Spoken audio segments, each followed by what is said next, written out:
یا ایہا الذین آمنوا صلوا علیہ وسلموا تسلیما۔ الصلاۃ والسلام علیک یا رسول اللہ، الصلاۃ والسلام علیک یا نبی اللہ، الصلاۃ والسلام علیک یا شفیع المذنبین وعلی آلک واصحابک یا رحمۃ للعالمین۔ اللہ تعالیٰ کی ثنا سرور کونین نبی دو عالم وجہ تخلیق کائنات حضرت محمد مصطفیٰ صلی اللہ علیہ وسلم اور آپ کے جمیع آل و اصحاب کی بارگاہ ناز میں درود و سلام کے نذرانوں کے بعد سٹیج کی زینت علماء کرام بالخصوص علامہ عابد فاروق صاحب دامت برکاتہم العالیہ، قاری عبدالقدوس صاحب، دیگر معززین علاقہ بالخصوص کامران عزیز مجددی صاحب، آج کی اس محفل پر میں ان کو تہہ دل سے مبارکباد پیش کرتا ہوں کہ انہوں نے رسول اللہ صلی اللہ علیہ وآلہ وسلم کے محبوب بیٹے سیدنا شیخ عبدالقادر جیلانی الحسنی والحسینی کی یاد کو تازہ کرنے کے لیے اس بابرکت محفل کا انعقاد کیا۔ سیدی اعلیٰ حضرت عظیم البرکت رحمت اللہ علیہ غوث اعظم کی بارگاہ میں ہدیہ تبریک کچھ یوں پیش کرتے ہیں۔ تو ہے وہ غوث کہ ہر غوث ہے شیدا تیرا، اور تو ہے وہ غیث کہ ہر غیث ہے پیاسا تیرا، جو ولی قبل ہوئے بعد ہوئے یا ہوں گے، سب ادب رکھتے ہیں دل میں میرے آقا تیرا۔ اور سیدی اعلیٰ حضرت عظیم البرکت رحمت اللہ علیہ کیا ہی خوب ارشاد فرماتے ہیں کہ واہ کیا مرتبہ ہے اے غوث بالا تیرا، اونچے اونچوں کے قدموں سے قدم ہے اعلیٰ تیرا۔ یہ جو غوث اعظم شیخ عبدالقادر جیلانی کی منقبت کہی گئی ہے، اس کو اس تناظر میں دیکھیے، آج ہمارے لیے لقب لینا بہت آسان ہے، کیونکہ کسی کو علامہ شیخ الحدیث شیخ التفسیر پیر طریقت رہبر شریعت کہہ دیا جاتا ہے۔ القاب سستے ہوئے جب سیدی غوث اعظم مسند تدریس و افتاح پر جلوہ افروز تھے تو اس وقت گلی گلی کوچہ کوچہ بڑے بڑے علماء کرام موجود تھے، لیکن سیدی اعلیٰ فرماتے ہیں آپ کے سامنے نہ کسی کا علم تھا نہ کسی کی ولایت تھی۔ آپ اپنے دور کے اندر یوں تھے کہ آپ نے فرمایا افلت شموس الاولین، پہلوں کے سورج چڑھے اور ڈوب گئے، عبدالقادر کا سورج کبھی نہیں ڈوبنے والا۔ فرماتے ہیں سر، یہ جو سر ہے، اعلیٰ فرماتے ہیں سر بھلا کوئی جانے کیا ہے تیرا، اولیاء ملتے ہیں آنکھیں کہ وہ ہے تلوہ تیرا۔ آپ کے پاؤں کی عظمت اتنی ہے یا سیدی غوث اعظم، آپ کے سر اقدس کا مقام و مرتبہ کیا ہوگا۔ اور یہ جو چار سلسلے ہیں، یہ اعلیٰ حضرت کے شعر کی تشریح میں آپ کو کیوں سمجھا رہا ہوں کہ اعلیٰ حضرت نے اس شعر کے اندر ان چاروں سلاسل پر غوث اعظم کا احسان نقل فرمایا ہے۔ نقشبندی ہوں تو یہ بخارا سے نکلے، اور چشتی ہوں تو ان کی بنیاد مشائخ چشت کی بنیاد بھی عجم اور ازبکستان اور تاجکستان، ابتدا یہیں سے معین الدین چشتی نے اپنی تبلیغ کی اور بعد میں آپ ہند تشریف لائے۔ اور اگر سوروردی ہوں تو عراق کا علاقہ شہاب الدین سوروردی کی جائے قیام ہے۔ تو سیدی اعلیٰ حضرت عظیم البرکت رحمۃ اللہ فرماتے ہیں راج کس شہر پر کرتے نہیں تیرے خدام، یا غوث اعظم آپ کے غلام بھی شہروں پر راج کر رہے ہیں۔ آج سلطان الہند کہا جاتا ہے کہ نہیں معین الدین چشتی کو، تو وہ غوث اعظم کے قدم کو اپنے سر پر رکھنے کے لیے وہ اپنا سر جھکا دیتے ہیں۔ غوث اعظم نے کہا غیاث الدین کے بیٹے تجھے میں نے سلطان الہند بنا دیا ہے۔ فرماتے ہیں کہ راج کس شہر پر کرتے نہیں تیرے خدام، باج کس نہر سے لیتا نہیں دریا تیرا، کہ ہر نہر یا غوث اعظم آپ کے دریا سے ہی نکل رہی ہے۔ چشتی ہوں سوروردی ہوں قادری ہوں، آپ کا قدم تمام ولیوں کی گردنوں پر ہے۔ بڑا ہی محبت بڑا شعر ہے جو مجھے بہت اچھا لگتا ہے. آپ نے فرمایا نبوی می، یہ جو بارش ہے، کہتے ہیں نبوت کے فیضان کی بارش، الوی فصل مولا علی کی فصل، نبوی می الوی فصل، بطولی گلشن سیدہ فاطمہ پاک کا گلشن، حسنی پھول ہیں حسینی ہے مہکنا تیرا. یعنی دونوں خوشبوئیں غوث اعظم آپ کے اندر پائی جاتی ہیں، کیونکہ والدہ اور والد دونوں حسنی اور حسینی سادات کرام ہے. تو ان اشعار کے بعد میں تمہیدی گفتگو کی طرف آتا ہوں کہ جب اللہ تبارک و تعالی کسی شخص سے محبت فرماتا ہے تو حضرت جبریل سے فرماتا ہے کہ جبریل میں فلاں شخص سے محبت کرتا ہوں، یا باری تعالیٰ میرے لیے حکم کیا ہے؟ اللہ تعالیٰ فرماتے ہیں تو بھی اس سے محبت کر. اچھا، جس سے محبت کی جاتی ہے اس کا ذکر بھی کیا جاتا ہے کہ نہیں کیا جاتا؟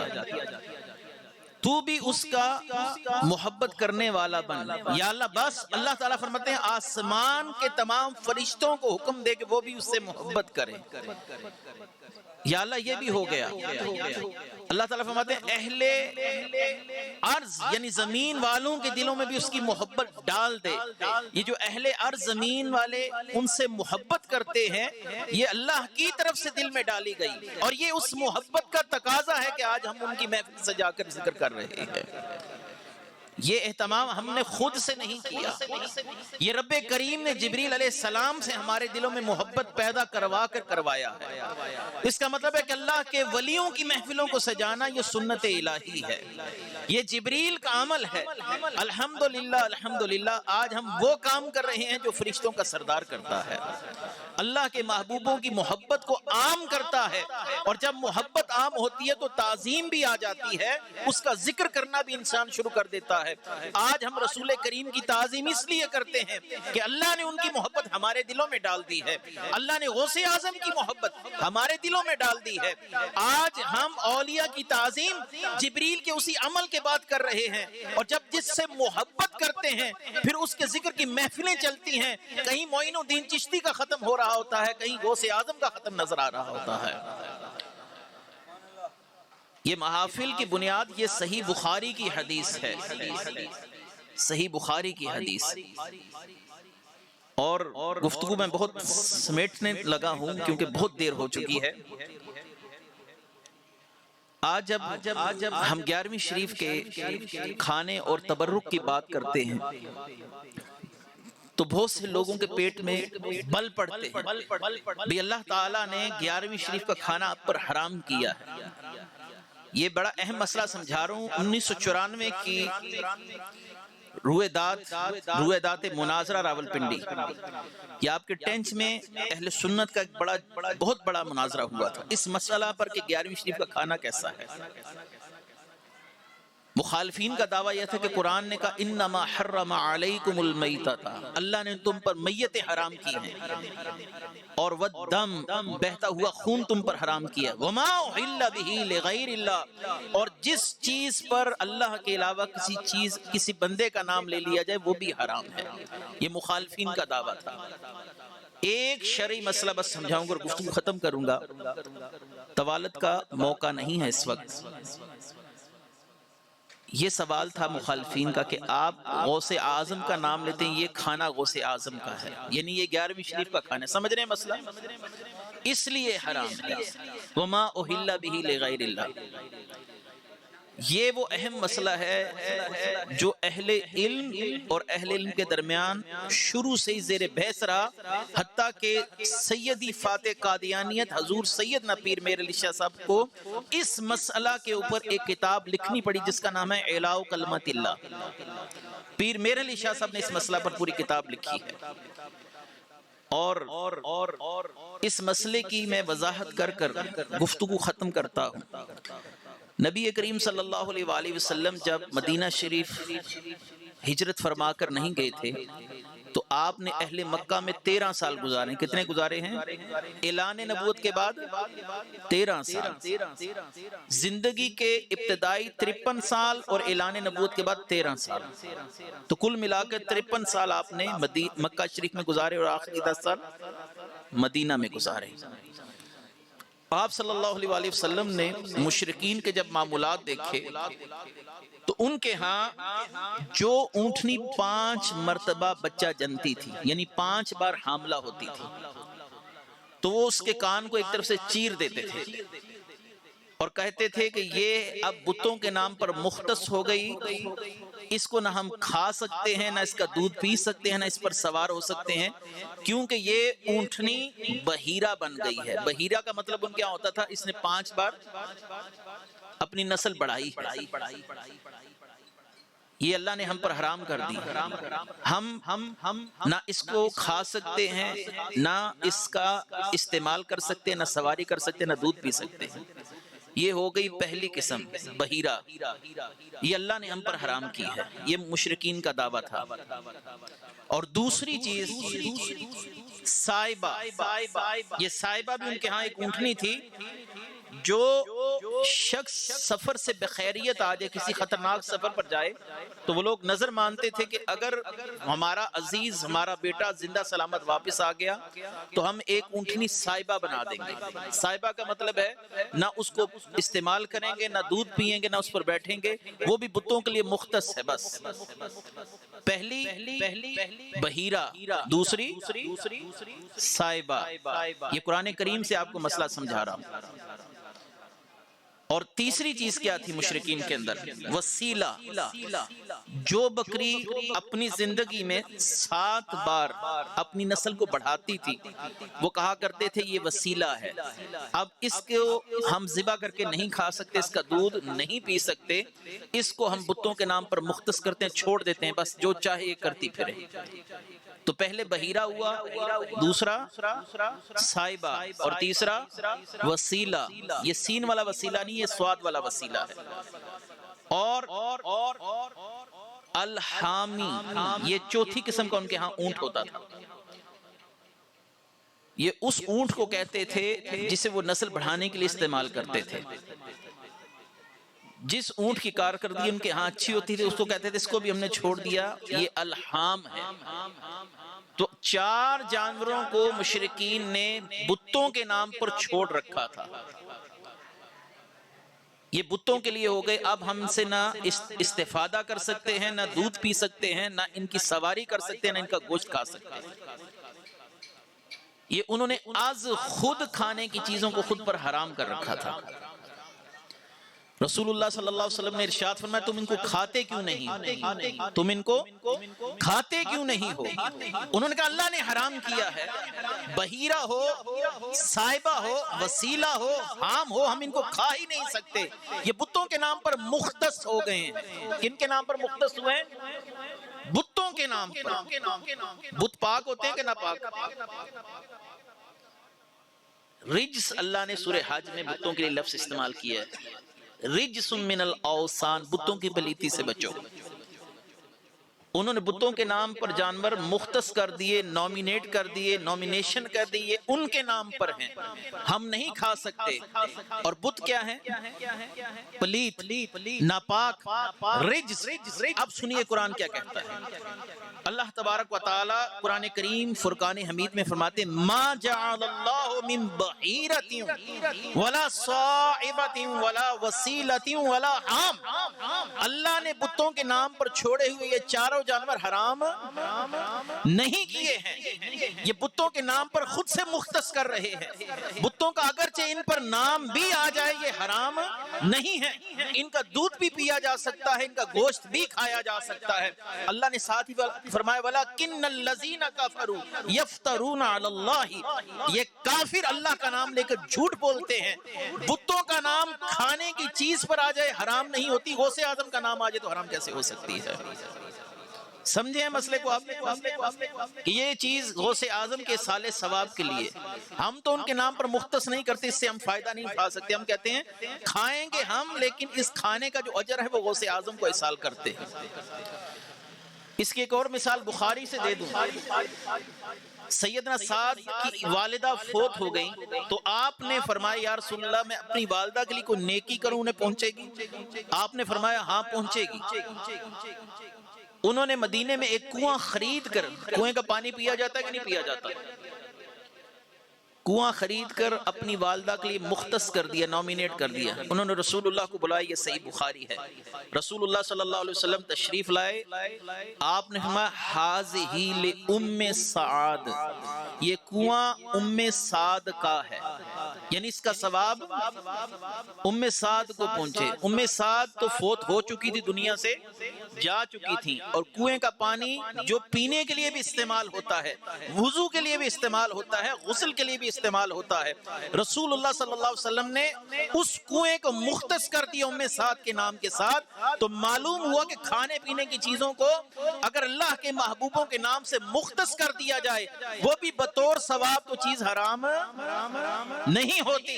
اگر ہوتی تو رسول اللہ کبھی بھی نہ کہتے ھذہ لأم سعد، یہ ام سعد کا ہے۔ یہ میں آپ کو قرآن اور ایک حدیث سے دلیل دے چکا ہوں کہ رسول اللہ صلی اللہ علیہ وآلہ وسلم نے اپنی حیات مقدسہ میں چیز کو مختص کیا ہے۔ اب رہا مسئلہ غوث اعظم کی کرامات کے حوالے سے، شاید آپ کے علم میں نہیں، بہت سے اشکالات صدیوں پہلے سے اٹھائے جا رہے ہیں۔ بالخصوص غوث اعظم کی دو کرامتوں پر بہت سے بڑے بڑے علماء کو اشکالات ہیں۔ ایک کرامت تو آپ کی یہ ہے کہ آپ ایک دفعہ مرغی کھا رہے تھے، تو اس مرغی کی ہڈیاں چبا چبا کر اپنے سامنے رکھ رہے تھے۔ ایک خاتون جو اپنے بیٹے کو ملنے کے لیے آئی، جو بیٹا آپ کے مدرسے میں آپ کے پاس زیر تعلیم تھا، اس نے اپنے بیٹے کا حلیہ دیکھا، وہ سوکھ کر کانٹا ہو گیا، اور غوث اعظم لطف اندوز ہو رہے مرغی کا گوشت کھا رہے۔ اس نے کہا خود آپ مرغی کھاتے ہیں، اچھا کھانا تناول کرتے ہیں، میرے بیٹے کو پتہ نہیں کیا کھلاتے ہیں، دیکھیں سوکھ کر کانٹا ہو گیا۔ غوث اعظم نے ان ہڈیوں کے اوپر ہاتھ رکھ کر کہا قم باذن اللہ، اللہ کے حکم سے کھڑی ہو جا۔ وہ مرغی اپنے پر جھاڑتے ہوئے کھڑی ہو گئی۔ غوث اعظم نے فرمایا جب مردوں کو زندہ کرنے کی صلاحیت حاصل کرے گا تو مرغی کھانے کی قید بھی ہم اٹھا دیں گے۔ ہم نے اس وقت کھانا شروع کی جب ہم نے زندہ کرنے کی صلاحیت حاصل کی ہے۔ تو اس پر ایک اشکال ہے کہ کیا غوث اعظم مردے زندہ کر سکتے تھے؟ بالکل اولیاء کے کرامات میں یہ بات جائز اور ثابت ہے کہ وہ مردوں کو زندہ کر سکتے ہیں۔ یہ کتب عقائد کے اندر لکھا ہے کہ پانی کے اوپر چلنا، ہوا کے اندر اڑنا، یا مردوں کو زندہ کرنا اور اس طرح کی دیگر کرامات، یہ اولیاء کرام سے ثابت ہیں۔ اب کوئی سوچے یہ تو اللہ تبارک و تعالیٰ کی شان مردے زندہ کرنا، تو اللہ کی عطا سے حضرت عیسیٰ مردے زندہ کرتے تھے کہ نہیں کرتے تھے؟ قرآن میں 2 مرتبہ مردوں کو زندہ کرنے کا ذکر ہے، وہ بھی حضرت عیسیٰ کے لیے۔ حضرت عیسیٰ خدا ہیں یا بندے ہیں؟ جب بندے ہیں تو معلوم ہوا جب اللہ اذن دے دے تو اس کے بندے بھی مردے زندہ کرنا شروع کر دیتے ہیں۔ غوث اعظم شیخ عبد القادر جیلانی کے حوالے سے ایک مثال اور بھی دوں۔ مخالفین کے بہت بڑے امام اسماعیل دہلوی اپنی کتاب صراط مستقیم میں لکھتے ہیں، فرماتے ہیں کہ بعض اوقات ولی ان امور پر قادر ہو جاتا ہے جو لوگوں کے ذہنوں میں ہوتا ہے صرف اللہ کے لیے ہے۔ یہ وہ لکھتا ہے، ہم نہیں کہہ رہے۔ تو اسے کسی نے پوچھا اس کی وجہ کیا ہے، اس کو ہم کیسے ثابت کریں گے؟ اس نے کہا جب ہم لوہے کو آگ کے دہکتی ہوئی بھٹی کے اندر داخل کرتے ہیں تو لوہا اس آگ کے ساتھ رہ کر اپنے اوصاف غائب کر دیتا ہے، پھر وہ آگ کی طرح سرخ ہو جاتا ہے، آگ کی طرح روشن ہو جاتا ہے، آگ کی طرح گرم ہو جاتا ہے۔ جب تک وہ آگ میں رہتا ہے آگ کے خواص پکڑ لیتا ہے، جب وہ اسے آگ سے دور کیا جائے دوبارہ اپنی اصلی حالت میں آ جاتا ہے۔ صراط مستقیم اسماعیل دہلوی کہتا ہے کہ جب ولی اللہ سے متصل ہو تو ان خصوصیات کا حامل ہو جاتا ہے، اسی طرح وہی امور پر قادر ہوتا ہے جو اللہ تعالیٰ اس کو اپنی عطا سے عطا کرنا چاہتا ہے۔ جب اللہ سے کوئی دور ہو تو ان خاصیتوں کو کھو دیتا ہے، اللہ سے جڑ جائے تو مردے بھی زندہ کر سکتا ہے، رزق میں برکت بھی پیدا کر سکتا ہے۔ غوث اعظم خود فرماتے ہیں اے بیٹا ہر شے کا دشمن ہو جا، صرف اللہ کا دوست بن، یرد علیک التکوین، تجھے اللہ تکوین دے گا، تیرے کہنے پر بارشیں بھی برسیں گی، تیرا حکم زمین بھی مانیں گی، تیرا حکم آگ پر بھی چلے گا، تیرا حکم دریا بھی مانیں گے، تیرے کہنے پر جس طرح سلیمان کے لیے ہواؤں کو مسخر کیا گیا ایسے ہی تیرے کہنے پر ہوائیں بھی چلیں گی، جنوں انس کو غلام بنا کر تیرے دروازے پر کھڑا کر دیا جائے گا، کیونکہ وہ جانتے ہوں گے یہ اب عام بندہ نہیں اللہ کا محبوب بندہ بن گیا ہے۔ اللہ یا رسول اللہ۔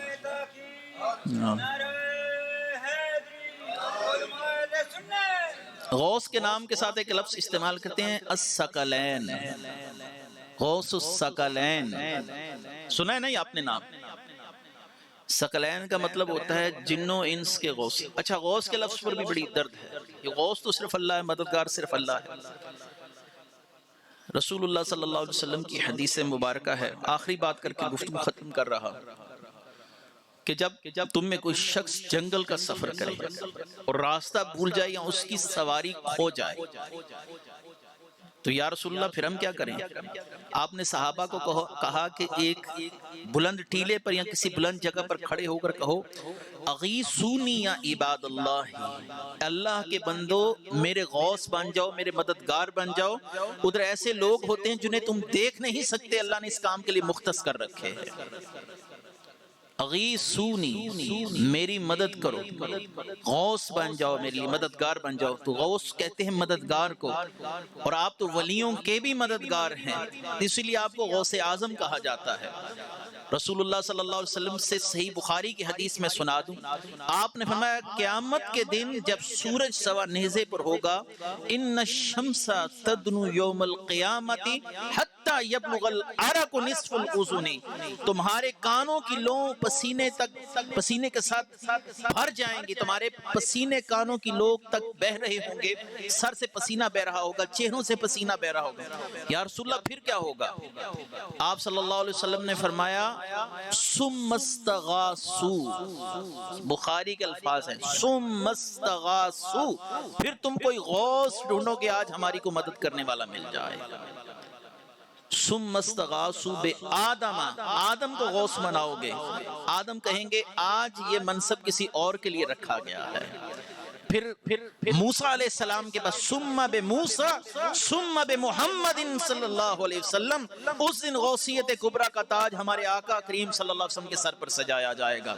اس لیے اعلیٰ حضرت نے فرمایا یہ شرک کی رٹ لگانے والوں کے لیے کہا آج لے ان کی پناہ، آج مدد مانگ ان سے، پھر نہ مانیں گے قیامت میں اگر مان گیا۔ وآخر دعوانا الحمدللہ رب العالمین۔